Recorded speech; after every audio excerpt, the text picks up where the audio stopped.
This channel does not promote any violent, harmful, or illegal activities. All content provided by this channel is meant for an educational purpose only. নমস্কার, TV 9 বাংলায় আপনাদের স্বাগত জানাই। আমি শুভজিৎ রয়েছি আপনাদের সঙ্গে। ব্রডব্যান্ড কানেকশন এবং সেই কানেকশন দেওয়ার নাম করে বাড়িতে ঢুকে লুট চালালো দুষ্কৃতীরা।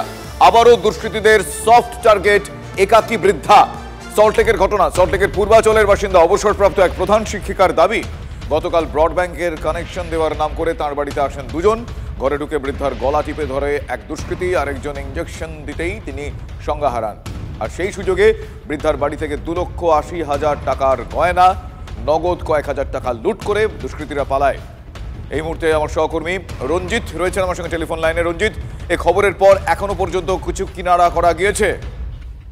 দেখো, এখনো পর্যন্ত দক্ষিণ বিধাননগর থানায় একটি অভিযোগ দায়ের হয়েছে। সেই অভিযোগের ভিত্তিতে তদন্তকারীরা তারা দুষ্কৃতীদের চিহ্নিতকরণের চেষ্টা চালাচ্ছে। তোমাকে উল্লেখ জানিয়ে রাখি যে সল্টলেকে এর আগেও কিন্তু একাধিকবার এই একাকী থাকার সুযোগ নিয়ে কিন্তু চুরি, ছিনতাই এবং ডাকাতি হয়েছিল, এবং এটা নতুন কোনো ঘটনা নয়। এবং সল্টলেক পূর্বাচলে সেই ঘটনার পুনরাবৃত্তি একবার বলতে পারে যে সল্টলেক পূর্বাচলে বাড়িতে ইন্টারনেট পরিষেবা দেওয়ার নাম করে 2,80,000 টাকা এবং সোনার গহনা লুট করে পালায় দুষ্কৃতীরা। এবং গতকাল সকাল বেলা ওই 7:30 থেকে 8:45 নাগাদ এই সল্টলেকের পূর্বাচলে অবসরপ্রাপ্ত এই ছায়া সেনগুপ্ত প্রধান শিক্ষিকার বাড়িতে ব্রডব্যান্ড কানেকশন দেওয়ার নাম করে দুজন আসে, এবং তারপরেই বৃদ্ধার অলক্ষ্যে পেছন থেকে তাকে ইনজেক্ট করা হয় হাতে, এবং তিনি অচৈতন্য অবস্থায় সংজ্ঞাহীন হয়ে পড়লে তাকে কিন্তু গলা টিপে শ্বাসরোধ করে খুন করার চেষ্টা করে। এরপরেই তিনি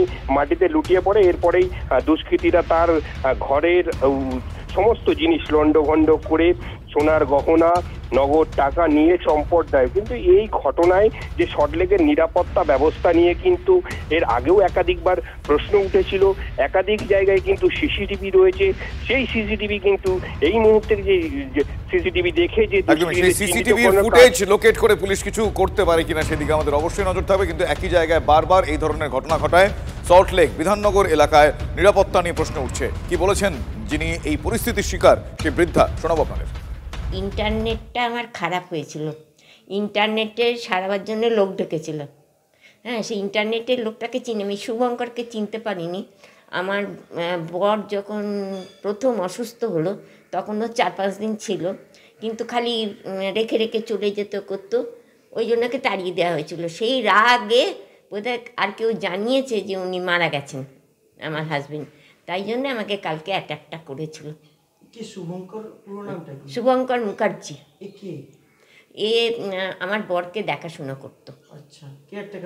কেয়ারটেকার কি করে বলবো, তার গলা ফুটো ছিল, পেট ফুটো ছিল, গলা দিয়ে সাকশান করতো, পেট দিয়ে খাওয়াতো। ওই জন্যেই ওই ইঞ্জেকশনও দিত, ওই জন্যে ইঞ্জেকশনটা আমাকে দিতে পেরেছে।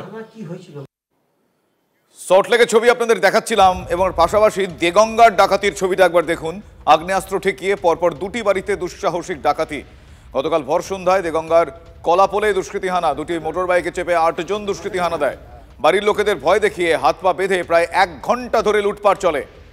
বেশ কয়েক ভরি সোনা এবং লক্ষাধিক টাকা নিয়ে চম্পট দেয় ডাকাত দল। সিসিটিভি ফুটেজ দেখে তদন্তে নেমেছে পুলিশ। আমার সহকর্মী দীপঙ্কর রয়েছেন এই মুহূর্তে আমার সঙ্গে টেলিফোন লাইনে। দীপঙ্কর, এই ঘটনায় এখনো পর্যন্ত কোনো কিনারা করা গিয়েছে? কি আপডেট? দেখো, এখনো পর্যন্ত ঘটনায় কোনো গ্রেপ্তার নেই। যেভাবে সন্ধ্যার পর 8 জন দুষ্কৃতী পরপর 2টো বাড়িতে ঢুকে এইভাবে তাণ্ডব চালিয়ে যেতে রীতিমতো আতঙ্কিত এলাকার মানুষজন। কারণ এই ডাকাতি হওয়াতে শুধুমাত্র যে জিনিসপত্র লুট করে নিয়ে গেছে তাই নয়, বাড়ির লোকজন তাদেরকে বেঁধে রেখেছিল, বেঁধে রেখে তারপর তাদের লুটপাট চালায়। তাদেরকে বোমা, বন্দুক, আগ্নেয়াস্ত্র, কাটারি এইসব দিয়ে ভয় দেখাতে শুরু করে। ফলে একদিকে মানুষের প্রাণ ভয়, অন্যদিকে জিনিসপত্র, সম্পত্তি যা ছিল সমস্ত কিছু নিয়ে চলে গেছে। ফলত স্বাভাবিকভাবে ওই এলাকার মানুষজন আতঙ্কিত, এবং দেগঙ্গা এবং হাবড়া এই 2টো থানার মধ্যস্থলে এই ঘটনা ঘটেছে। ফলত সেই জায়গার আশেপাশের মানুষজন তারা আতঙ্কিত রয়েছেন। পুলিশ এখনো পর্যন্ত কাউকে গ্রেপ্তার করতে পারেনি, এবং এই ঘটনা আবার কারোর বাড়িতে পুনরাবৃত্তি হবে কিনা সেই আতঙ্কে কিন্তু এলাকার মানুষজন রয়েছে। ধন্যবাদ দীপঙ্কর। প্রায় 1,30,000 টাকার মতো নগদ নিয়ে গেছে, আর সোনা হবে 15 তোলার উপরে। তোলা 15 তোলার উপরে হবে, 15 ভরির উপরে হবে। 15 ভরির প্রশ্ন। আপনি কি করেন? দুজন। আমি তো কিছু করি না, আমি এখন রিটায়ারমেন্ট। দেখিস এবার আমি হাত ছিনিয়ে ঘরে গেছি, গিয়ে আমার বড় যাকে দিদি বলে বিশাল জোরে ডাক দিয়েছি, আমার বড় যা নেমে আসে।